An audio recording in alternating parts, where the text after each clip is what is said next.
जय माँ भद्रकाली। दोस्तों, आप सभी सज्जनों को हमारा प्रेम भरा नमस्कार स्वीकार हो। तो दोस्तों, आज मैं चर्चा करूंगा आप लोगों के साथ मंत्र सिद्धि। तो मंत्र सिद्धि को कैसे किया जाए, इस बारे में आप लोगों के साथ मैं बड़े विस्तार से चर्चा करूंगा। तो 3 प्रकार की मंत्र होती है और मंत्र जप के भी 3 प्रकार होते हैं। तो मंत्र तो बहुत बड़ी चीज है। मंत्र से कुछ भी हासिल किया जाता है, सारी शक्तियां हैं, सारे देवी देवताओं को बस में किया जाता है।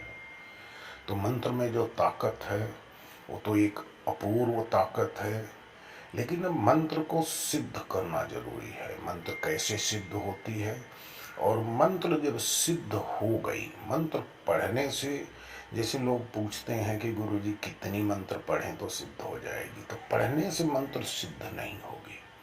मंत्र 1.25 लाख पढ़ने के बाद भी सिद्ध होती है और एक माला में ही सिद्ध हो जाती है।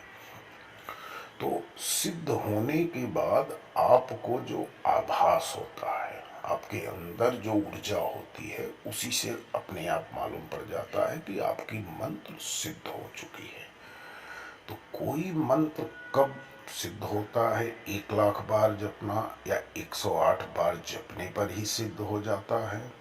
और तब क्या होता है, यह सवाल आपके मन में बार बार उठता है।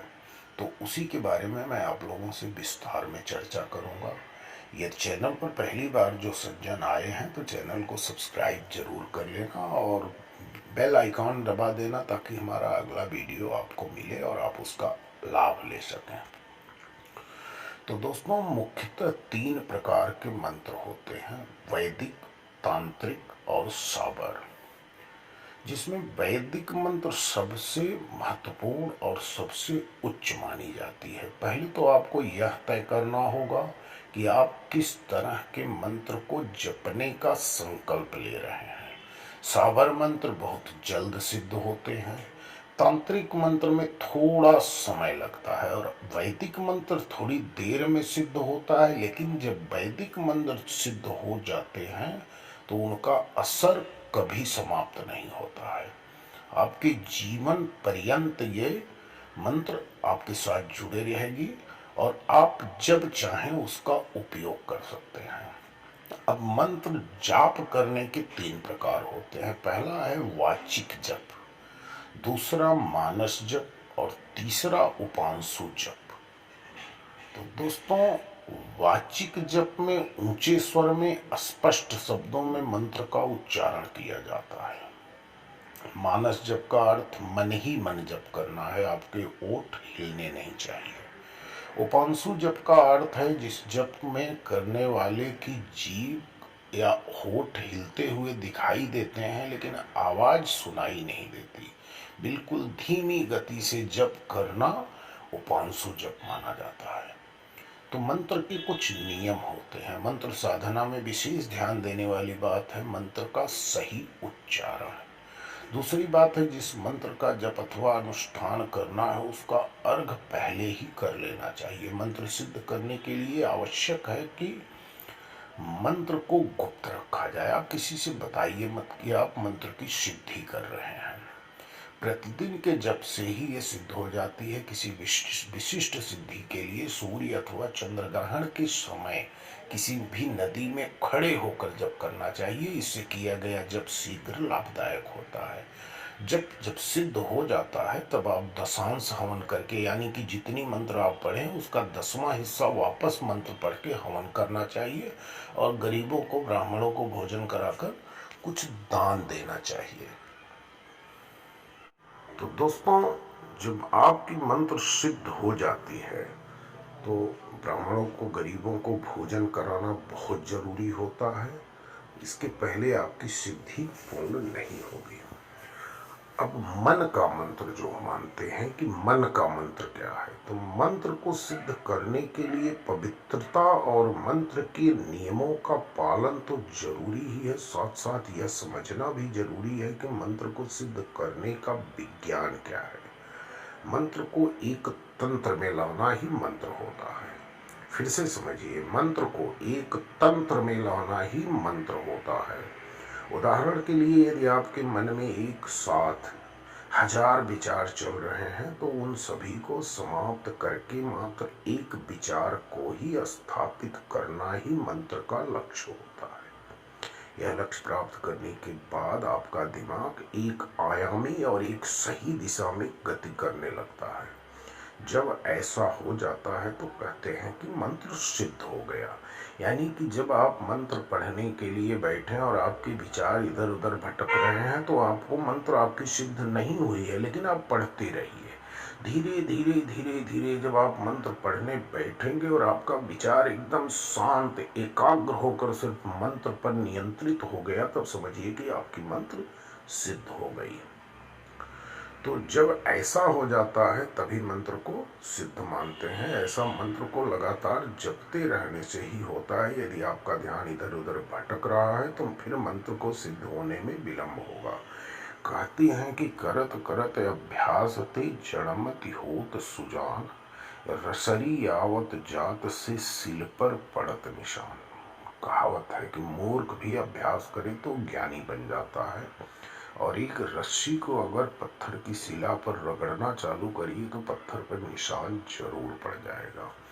इसी तरह लगातार जप का अभ्यास करते रहने से आपके चित्त में वह मंत्र इस कदर जम जाता है कि आप नींद में भी वह मंत्र पढ़ते रहेंगे और अंततः एक दिन वह मंत्र सिद्ध हो जाता है। दरअसल मन जब मंत्र के अधीन हो जाता है तब वो सिद्ध होने लगती है। अब सवाल यह उठता है कि सिद्ध होने के बाद क्या होता है, या उसके बाद हमें लाभ क्या मिलेगा। तो दोस्तों, मंत्र सिद्ध होने के बाद आप किसी भी देवी देवता का आह्वान कर सकते हैं। मंत्र से किसी भूत या पिशाच को भी साधा जाता है, और मंत्र से किसी यक्षिणी और यक्ष को भी साधा जाता है। मंत्र जब सिद्ध हो जाता है तो उक्त मंत्र को 3 बार पढ़ने से ही संबंधित मंत्र से जुड़े देवी देवता अन्य कोई आपकी मदद के लिए उपस्थित हो जाएंगे। ऐसे भी कई मंत्र होते हैं जिनमें किसी बाधा को दूर करने की क्षमता होती है। उन्हें जपने से वे बाधाएं दूर होती हैं। मंत्र साधना भौतिक बाधाओं का आध्यात्मिक उपचार है। यदि आपके जीवन में किसी भी प्रकार की समस्या या बाधा है तो उस समस्या को मंत्र जप के माध्यम से हल कर सकते हैं। मंत्र के द्वारा हम खुद के मन या मस्तिष्क को बुरे विचारों से दूर रखकर उसमें नए और अच्छे विचारों को बदल सकते हैं। लगातार अच्छी भावना और विचारों में रत रहने से जीवन में हो रही बुरी घटनाएं रुक जाती हैं और अच्छी घटनाएं अपने आप शुरू होने लगती हैं। यदि आप सात्विक रूप से निश्चित समय और निश्चित स्थान पर बैठकर प्रतिदिन मंत्र का जप करते हैं तो आपके मन में आत्मविश्वास बढ़ता है, साथ ही आप में आशावादी दृष्टिकोण भी विकसित होता है, जो कि जीवन के लिए जरूरी होता है। मंत्र प्रतिदिन जप करते हैं तो आपके मन में एक अलग ही विश्वास जगेगा और आपके अंदर एक ऐसा पावर आएगा कि आप खुद सोचेंगे कि नहीं, हमारा काम बन गया, या कोई काम बिगड़ रहा है तो आपके अंदर एक विचार रहेगा कि हम मंत्र पढ़ेंगे, हमारा काम बनेगा। या इससे आप परमार्थ भी कर सकते हैं, किसी दूसरे की बुरी बाधाओं बलाओं को, बीमारी को दूर कर सकते हैं। अंत में जिस मंत्र से आप ये मान के चलिए कि जिन्न की उस चिराग की तरह आपकी मंत्र होगी, जिसे रगड़ने पर मंत्र से जुड़े देवी देवता सक्रिय हो जाते हैं। यानी कि ये मान के चलिए कि मंत्र आपके लिए एक मोबाइल फोन की तरह हो जाता है। तो दोस्तों, ये बड़ी महत्वपूर्ण जानकारी है। इसे आप पढ़िए, समझिए और इसका प्रयोग करिए।